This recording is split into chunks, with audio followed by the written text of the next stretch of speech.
제 17장. 그들이 암비볼리와 아볼로니아로 다녀가 데살로니가에 이르니 거기 유대인의 회당이 있는지라. 바울이 자기의 관례대로 그들에게로 들어가서 새 안식일에 성경을 가지고 강론하며 뜻을 풀어 그리스도가 해를 받고 죽은 자 가운데서 다시 살아나야 할 것을 증언하고 이르되, 내가 너희에게 전하는 이 예수가 곧 그리스도라. 그 중에 어떤 사람 곧 경건한 헬라인의 큰 무리와 적지 않은 귀부인도 권함을 받고 바울과 실라를 따르나, 그러나 유대인들을 시기하여 저자의 어떤 불량한 사람들을 데리고 때를 지어 성을 소동하게 하여 야손의 집에 침입하여 그들을 백성에게 끌어내려고 찾았으나 발견하지 못하매 야손과 몇 형제들을 끌고 읍장들 앞에 가서 소리질러 이르되, 천하를 어지럽게 하던 이 사람들이 여기도 이르매 야손이 그들을 맞아들였도다. 이 사람들이 다 가이사의 명을 거역하여 말하되 다른 임금 곧 예수라 하는 이가 있다 하더이다. 무리와 읍장들이 이 말을 듣고 소동하여 야손과 그 나머지 사람들에게 보석금을 받고 놓아주니라. 밤에 형제들이 곧 바울과 실라를 베레아로 보내니 그들이 이르러 유대인의 회당에 들어가니라. 베레아에 있는 사람들은 데살로니가에 있는 사람들보다 더 너그러워서 간절한 마음으로 말씀을 받고 이것이 그러한가 하여 날마다 성경을 상고하므로 그 중에 믿는 사람이 많고 또 헬라의 귀부인과 남자가 적지 아니하나, 데살로니가에 있는 유대인들은 바울이 하나님의 말씀을 베레아에서도 전하는 줄을 알고 거기도 가서 무리를 움직여 소동하게 하거늘 형제들이 곧 바울을 내보내어 바다까지 가게 하되 실라와 디모데는 아직 거기에 머물더라. 바울을 인도하는 사람들이 그를 데리고 아덴까지 이르러 그에게서 실라와 디모데를 자기에게로 속히 오게 하라는 명령을 받고 떠나니라. 바울이 아덴에서 그들을 기다리다가 그 성에 우상이 가득한 것을 보고 마음에 격분하여 회당에서는 유대인과 경건한 사람들과 또 장터에서는 날마다 만나는 사람들과 변론하니 어떤 에피쿠로스와 스토아 철학자들도 바울과 쟁론할세. 이 말쟁이가 무슨 말을 하고자 하느냐? 이방신들을 전하는 사람인가 보다. 이는 바울이 예수와 부활을 전하기 때문이러라. 그를 붙들어 아레오바구로 가며 말하기를, 내가 말하는 이 새로운 가르침이 무엇인지 우리가 알 수 있겠느냐? 내가 어떤 이상한 것을 우리 귀에 들려주니 그 무슨 뜻인지 알고자 하노라. 하니 모든 아덴 사람과 거기서 나그네 된 외국인들이 가장 새로운 것을 말하고 듣는 것 이외에는 달리 시간을 쓰지 않음이더라. 바울이 아레오바구 가운데 서서 말하되, 아덴 사람들아, 너희를 보니 범사에 종교심이 많도다. 내가 두루 다니며 너희가 위하는 것들을 보다가 알지 못하는 신에게라고 새긴 단도 보았으니 그런즉 너희가 알지 못하고 위하는 그것을 내가 너희에게 알게 하리라. 우주와 그 가운데 있는 만물을 지으신 하나님께서는 천지의 주제시니 손으로 지은 전에 계시지 아니하시고 또 무엇이 부족한 것처럼 사람의 손으로 섬김을 받으시는 것이 아니니 이는 만민에게 생명과 호흡과 만물을 친히 주시는 이심이라. 인류의 모든 족속을 한 혈통으로 만드사 온 땅에 살게 하시고 그들의 연대를 정하시며 거주의 경계를 한정하셨으니 이는 사람으로 혹 하나님을 더듬어 찾아 발견하게 하려 하심이로되 그는 우리 각 사람에게서 멀리 계시지 아니하도다. 우리가 그를 힘입어 살며 기동하며 존재하느니라. 너희 시인 중 어떤 사람들의 말과 같이 우리가 그의 소생이라 하니 이와 같이 하나님의 소생이 되었은즉 하나님을 금이나 은이나 돌에다 사람의 기술과 고안으로 새긴 것들과 같이 여길 것이 아니니라.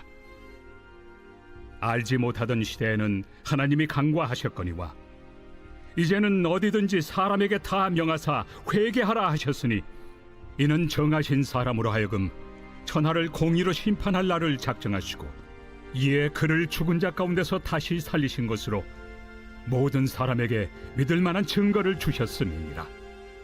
그들이 죽은 자의 부활을 듣고 어떤 사람은 조롱도 하고 어떤 사람은 이 일에 대하여 내 말을 다시 듣겠다.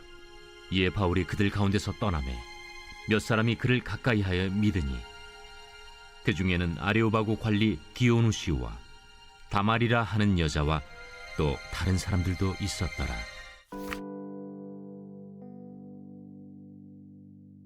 오늘 본문을 살펴보기 전에 한 가지 여러분과 나누고 싶은 것이 있습니다. 우리는 바울 일행이 선교 여행을 다닐 때 먼저는 그 지역의 회당에 들어가서 말씀을 전하고 있음을 보고 있어요. 바울이 구약의 율법과 예언의 성취이신 예수 그리스도를 선포하면 유대인들뿐 아니라 특히 유대교로 개종한 헬라인들의 반응이 뜨거웠습니다. 그러면 여기에서 질문이 회당은 언제부터 생긴 것일까요? 이스라엘 역사에서 회당이 생기기 시작한 것은 BC 586년 바벨론에 의해 남유다가 멸망당하고 지중해 전 지역으로 백성들이 포로로 끌려가고 난 후부터입니다. 하나님의 집이라 믿었던 예루살렘 성전은 파괴되었고 백성들은 이방 땅으로 끌려갔습니다. 그들은 더 이상 제사 드리러 예루살렘으로 갈 수가 없었어요. 그때 각 지역별로 유대인들이 세운 것이 회당입니다. 그들은 회당에 모여 하나님의 말씀을 읽고 배우기 시작했습니다. 이전에는 성전 중심의 제사 신앙이었던 그들이 회당 중심의 말씀 신앙으로 돌아가기 시작한 것이 이때부터 그렇게 된 거예요. 여러분, 만약에 회당이 지중해 전역에 걸쳐 세워졌던 이 배경이 없었다면, 또 포로로 끌려간 백성들이 제사 중심의 신앙에서 말씀 중심의 신앙으로 바뀐 이 배경이 없었다면 AD 1세기에 바울이 회당을 찾아다니며 구약의 율법과 예언을 가지고 복음 전하는 이 방법은 큰 효과가 없었을 것입니다.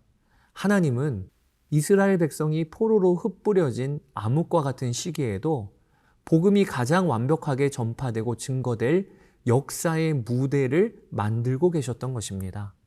흔히 구약의 말라기와 신약의 시작 사이를 신구약 중간기 그리고 침묵기라고 부릅니다.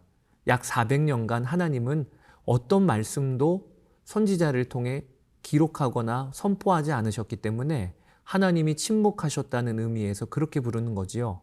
그러나 우리가 꼭 알아야 할 것이 있습니다. 이 기간 동안 하나님이 침묵하신 것은 맞지만 그렇다고 아무 일도 안 하시고 손 놓고 계셨던 것이 절대 아니었다는 것이죠. 하나님은 이 기간 동안 지중해 전 지역에 회당을 세우시고 그 회당에 흩어진 유대인들이 말씀을 읽고 배우게 하신 거예요. 그리고 헬라 제국을 세우셔서 지중해 연안의 문화와 언어를 통일해 놓으셨습니다. 또 로마 제국을 세우셔서 지중해 전 지역의 길을 닦아 놓도록 하셨습니다. 바울 일행의 손에 들린 복음은 이 침묵기에 닦아 놓은 길을 통하여 퍼졌고 이 침묵기에 통일된 언어를 통해 선포되어졌습니다. 이처럼 하나님은 침묵 중에서도 일하시는 분이세요. 사랑하는 여러분, 하나님이 침묵하신 것 같은 시간을 보내시는 분들이 계십니까? 이때 우리가 알아야 할 것이 하나님은 침묵 중에서도 결코 하나님의 일을 쉬지 않으시는 분이심을 우리가 알기를 원합니다. 사도행전 17장은 마게도냐 지역, 현재 그리스 북부지요. 그리고 아가야 지역, 현재 그리스 남부, 이 지역에 복음이 증거되어지는 내용입니다. 어제 16장에서 마게도냐 지역의 첫 사역지로 빌립보성이 등장했지요. 그곳에서 루디아와 그의 가족, 그리고 간수와 그의 가족이 세례를 받았습니다. 이제 바울과 그 일행은 마게도냐 지역의 데살로니가 그리고 베레아에서 복음을 전합니다. 그런데 그곳에서 유대인들의 반발이 만만치가 않았어요. 많은 경건한 헬라인, 즉 유대교로 개종했던 이방인들은 복음을 받아들이는 반면에 강경한 유대인들은 하나님의 말씀이 어떠한가는 살피지도 따지지도 않아요. 그들은 오직 회당에 들어온 바울 일행을 시기하여 갖은 비방과 박해를 합니다. 바울의 선교 사역으로 회당에서 자신들의 영향력이 줄어들고 설 자리를 잃자 선교팀을 쫓아다니면서까지 반대와 회방을 일삼는 유대교 지도자들의 모습을 보면서 복음이 선포되면 이렇게 우리의 실상이 드러나는구나 하는 생각이 듭니다. 유대교 지도자들은 회당에서 말씀을 읽고 가르치는 종교적인 활동을 했습니다. 그들은 매우 경건한 지도자로 존경받았을 것입니다. 그러나 복음이 선포되자 결국 그들이 섬겼던 것은 말씀과 율법이 가리키는 여호와 하나님이 아니고 자신들의 배, 이익이었음이 드러난 거죠. 어느 목사님이 내가 지금 하나님의 일을 하는가, 내 일을 하는가를 분별하는 기준이 있다고 하셨어요. 그것이 동종업을 하는 사람이 자기 가까이에서 개업을 했을 때 그것이 기쁘면 하나님의 일을 하는 것이고 그것이 기쁘지 않으면 자기 일을 하는 것이라는 겁니다. 이 말씀이 일리가 있는 말이라는 생각이 들었는데 오늘 본문의 유대인들이 꼭 이 경우를 보여주는 것 같아요. 사랑하는 여러분, 우리가 하나님을 섬긴다고 하는 겉모양은 있지만 결국에는 내 배를 채우는 삶, 내 배를 신으로 삼는 삶을 살고 있지는 않은지 오늘 본문을 통해 철저히 점검해야 하겠습니다. 가장 무서운 종교가 위장된 기독교, 즉 왕은 여전히 나 자신이면서 하나님을 따르는 모양만 있는 이 기독교가 가장 무서운 거예요. 바울이 데살로니가에서 전도할 때 그 지역의 유대인들은 강하게 바울 일행을 비방하고 박해했습니다. 유대인들은 그들을 향하여 천하를 어지럽게 하는 자들이라고 불렀어요. 여러분, 우리 그리스도인은요, 어떤 면에서는 천하를 어지럽히는 자들이 맞습니다. 복음이 들어가면 반드시 세상은 소동하게 됩니다. 왜냐하면 세상의 가치관과는 전혀 다른 가치관이 선포되고 세상의 질서와는 전혀 다른 질서가 세워지기 때문이지요. 세상은 섬김을 받으려면 힘이 있어야 한다고 가르칩니다. 그러나 복음은 섬김을 받는 자는 남을 섬기는 자가 되어야 한다고 가르칩니다. 세상은 더 가진 자가 복받은 자라고 말합니다. 그러나 복음은 나누고 베푸는 자가 복받은 자라고 말합니다. 그리고 아예 가난한 자에게 복이 있다고 말씀하십니다. 이처럼 복음은 기존 세상의 질서를 혼란케 하고 뒤흔들며 어지럽게 하는 소식이 되는 거죠. 유대인들이 바울 일행이 천하를 어지럽히는 자들이라고 비방하면서 그들을 고소할 죄명으로 내세운 것이 있습니다. 그것이 바로 바울과 그 일행들은 가이사가 아닌 다른 임금을 섬긴다는 것입니다. 로마 황제가 아닌 나사렛 예수를 주라, 임금으로 섬기는 자들이니까 이들은 반역죄로 다스려야 합니다.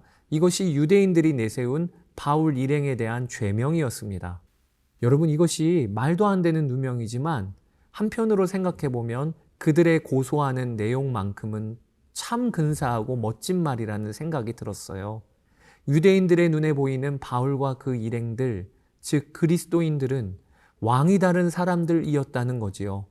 그들은 로마 제국에 살며 가이사의 통치 아래는 있지만 실제적으로는 예수님을 왕으로 모신 자로 살았기 때문에 그 모습을 보면서 유대인들이 옳거니 저것을 죄명으로 삼아 고발하자라고 한 것이지요. 저들은 왕이 다르다. 여러분, 이것이 얼마나 분명한 그리스도인에 대한 정의입니까? 고발하는 유대인들이 제대로 본 것이지요. 또 하나, 유대인들은 자신들이 고발하는 내용이 결국 무엇을 의미하는 것인지를 몰랐을 것입니다. 그들은 예수가 부활하셨다는 것을 주장하는 바울 일행의 선포를 말도 안 되는 헛소리라고 일축해 왔어요. 그런데 사회법으로 바울 일행을 고발하는 내용 중에 저들이 예수를 왕으로 모시고 산다, 이렇게 고발하는 것이니 그 고발 자체가 예수님이 지금 살아계신 것을 인정하는 결과를 맞게 된 것 아니겠습니까? 여러분, 하나님은요, 이처럼 참으로 지혜로우세요. 악한 자들은 결국 자신들의 악한 꾀에 스스로 걸려 넘어지도록 하나님은 하셨습니다. 베레아에서 선교 사역을 감당할 때 유대인들의 위협이 강하게 일어났습니다. 유대인들은 데살로니가에서부터 쫓아와서 바울 일행을 괴롭혔어요. 이 때문에 바울 일행은 잠시 흩어지게 됩니다. 선교팀의 핵심 인물인 바울은 먼저 아가야 지방의 아덴으로 피신하고 실라와 디모데는 베레아에서 소동이 잠잠해질 때까지 머무릅니다. 바울은 아덴, 아테네에서 그의 일행을 기다리면서 그 성의 우상이 가득한 것을 보고 마음에 공분이 일어납니다. 그는 회당에서 복음을 전하는 것과 동시에 장터에서는 만나는 사람들에게 복음을 변론 형식으로 전했습니다. 아덴은 많은 철학 학파들이 활동하고 있었는데 그는 에피쿠로스와 스토아 학파의 사람들과도 변론을 벌입니다. 그리고 아덴의 학파들이 모여 토론하고 변론을 벌이던 아레오바고 광장에 가서 복음을 증거할 기회를 얻습니다. 여러분, 이때에 바울이 복음을 전하는 방식을 살펴보세요. 그는 회당에서와는 달리 구약 성경을 시작으로 복음을 전하지 않습니다. 오히려 아덴 사람들이 세워놓은 알지 못하는 신에게라는 제단을 언급하면서 말씀을 시작합니다.